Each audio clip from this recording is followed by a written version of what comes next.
Hey Legionnaires, it's Steve Cox with High Tech Legion.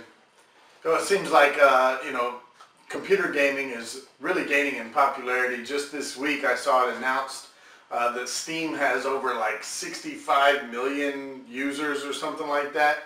And I really like that. I think that's impressive. Just when, a couple of years ago you could hear that PC gaming is dead, and now it really seems like it's making a comeback. And that's a good thing for us in the PC gaming world, especially when it comes to peripherals and things that we're going to be able to use to play our games. I have the Genius KB-G265. This is a gaming keyboard. It comes with blue LED lighting, has some LED strips on the palm rest there, 1 millisecond response times. It's got 20 anti-ghosting keys that I'll be testing using the Aqua S key test. 2 USB ports near the top so that you can hook up a mouse or headphones, anything like that. It's got the 8 extra gain keycaps. That's for media, pause and play, volume up and down. One opens up your drive files, your computer files. One opens up your browser. And one is a Windows lock. And I can't tell from the picture what the other one is. I'm sure they're listed here in the back. They aren't. I apologize. Either way though, so the other parts that come with it, you've got 8 replacement keycaps for the WASD and the arrow keys. That'll make it gray so that they stand out from the rest of the black keys. Or, for example, you could put the gray arrow keys in place of the WASD keys, or whatever you like. It also has adjustable cable allocation. I guess it looks like it's just channels along the back. We'll take a look at that when I open it up. But it's just for routing the cable out one side or the other, or straight out the middle. So again, that's the Genius KB-G265. Let's get it open and see what she comes with.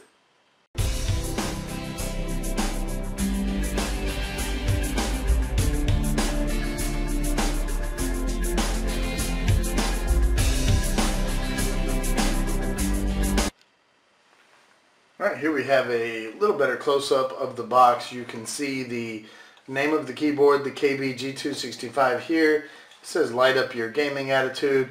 Has some nice little graphics in the background, a good picture of the keyboard so you get a good idea of the shape and the light scheme. You can see that the background lighting is blue LED, and you can see the LED strips there on the palm rest. Some of the features here you can see across the front, the 1 millisecond response time that I mentioned, 20 anti-ghosting keys, 2 USB ports, 8 extra gain keycaps. Those are the replaceable, I believe that the keyboard comes with all black caps, but then the 8 extras are gray so that you can swap out the arrow keys or the WASD keys, or like I said, if it were me, I would probably use the gray arrow keys in place of the WASD, and I just think that'll look good. And then 5 million key switch life, so that's a pretty good life expectancy for a dome keycapped keyboard. On the back here, of course, you can see it comes in many languages, all the basics. It says gaming design and backlight, feature, performance, 20 anti-ghosting keys, basically some of the same information off the front. You can see that it uses full speed USB 2.0. I will be testing the speed of those USBs and the pass-through, and making sure that using the keyboard during gameplay while using the USBs aren't going to affect each other. It does show a picture of the 2 USB ports. They come out right in the middle near the cable, and then adjustable cable allocation. Like I say, it looks like the cable can run out the middle or out either side. Basically just a repeat of some of the stuff. So let's get her open. Well, there we are. Okay. Pretty simple. Here we are, a keyboard, a booklet, and the bag of keycaps. The box out of the way for you.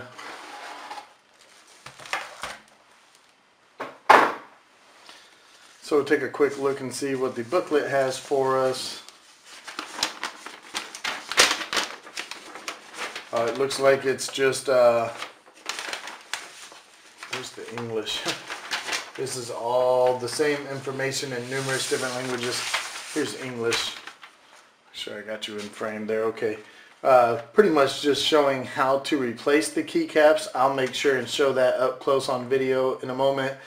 Pretty simple. You're going to have your keycap puller, the little tool that comes with the keycaps here, and you push that down onto the cap until these little fingers snap in and grab it, and then pull it straight up, and you'll be able to replace those black keycaps with gray keycaps instead. So there's that. And then it, of course, it seems like it has, that's Russian, where's this? Okay, there's the English. The basically just the definition of the hotkeys. You've got your media player, your play and pause, your volume, your My Computer, your Internet Explorer, but hopefully you're probably not using that. Windows key lock, press to disable the Windows button, you know, so that you don't accidentally open up Windows while playing a game. And then you've got your LED backlight on and off. So let's get that booklet out of the way, and that comes in many languages apparently. Keyboard itself, pretty good looking little keyboard. Pretty basic. Does not have any macro keys or anything. Again, just the 8 function keys across the top. Not the F keys, but the multimedia keys. And then, like I say, the keycaps. Let's go ahead and replace a couple of those just to show how that works. So when you get ready to change the keycaps, you'll notice the keys are all shaped where they're more flat across the top and then have sloped edges on the sides. You can see that in the extra keys. Like I say, flat on the top and then sloped on the sides, including the bottom side. So you'll have to figure out exactly which is which and how they go together. For example, you might want to get them ready and get them laid out as such. That way when you're ready, and you can see I have the key puller here, it slides right over till you hear it click. That snaps into place. Then you can just pull your key right out and replace it with the one that fits in its position. Like I said, I would use the arrow keys for the WASD.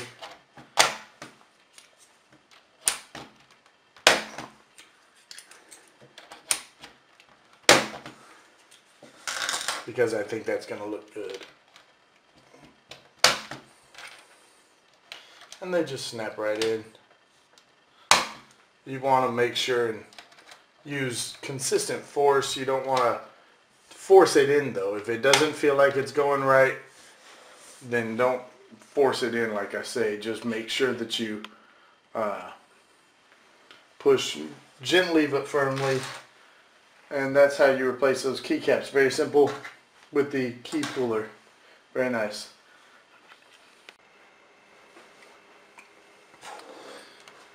I want to show you guys one of the other features that is a little bit unique to this keyboard. You can see the channels that run across the back of the keyboard here. That is for routing the cable. Of course, you can have it come straight out of the middle, or you can see you can route it to either side, which will help in keeping your desk, you know, free of clutter and help routing around, you know, something. If you have it right in front of a monitor, you can put it to either side. And that's kind of a neat thing. I do like that, although, you know, it's not make or break it, but you can see that lets you put the cable to either side if you want. And then of course you can see at the top 2 USB ports for your microphone or your you know, microphone, headphones, and a mouse if you want to route that up there rather than plugging it into your computer. And then just a quick look at the little feet. Just one tier. You can pop your feet up. You do have some nice rubber pads to keep you from sliding around a lot. and so that works well.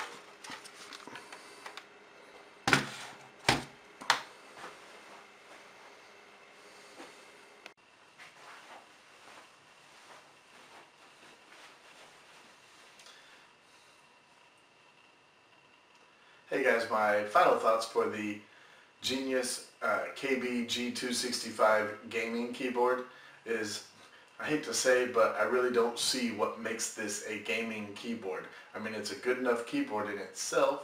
It looks nice, it works pretty well.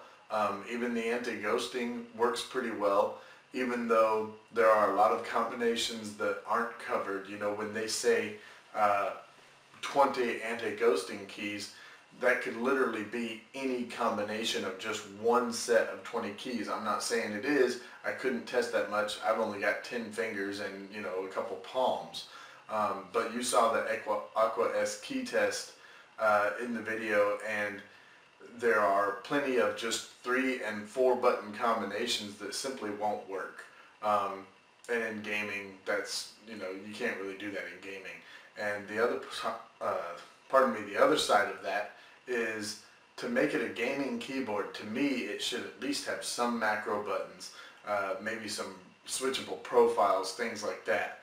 I would say realistically the only part of this keyboard that makes it gaming in any way related is the Windows lock button, which is a nice feature, and you know, it's good to have that, but that alone is not going to set a keyboard apart from regular standard keyboards and make it a gaming keyboard. I mean, it's a good looking keyboard. It comes with the replaceable keycaps, you know, so that you can switch out your WASD and your arrow keys. But again, that alone is not enough to make it, in my mind at least, it's not enough to make it a gaming keyboard. It's a nice option to have, you know, so that it's readily identifiable, and you can, you know, when you're moving and doing things, you can get your fingers back in place quickly and easily. But it's just unnecessary, you know. Without some of the basics of gaming, it's just not going to matter. The Genius KB-G265 receives a bronze award from me. If they had marketed it as just a keyboard with some additional features, it could have been much better. It is a good keyboard. It's solid, it works well, and it doesn't look bad at all either. You know, I mean, the blue lighting and everything is pretty nice, but you know, to market it as gaming keyboard, I don't believe that it has any of the features that gamers today are really looking for. So again, a bronze award for the Genius KB-G265. Steve Cox signing off for High Tech Legion. You can join us over on our forums at www.hightechlegion.com, and we'd love to see you on our Facebook page. Come give us a like over there, and keep up with all the things that we do there. And follow us on Twitter so that you can get daily and regular updates of all of our tech and information, all of our news.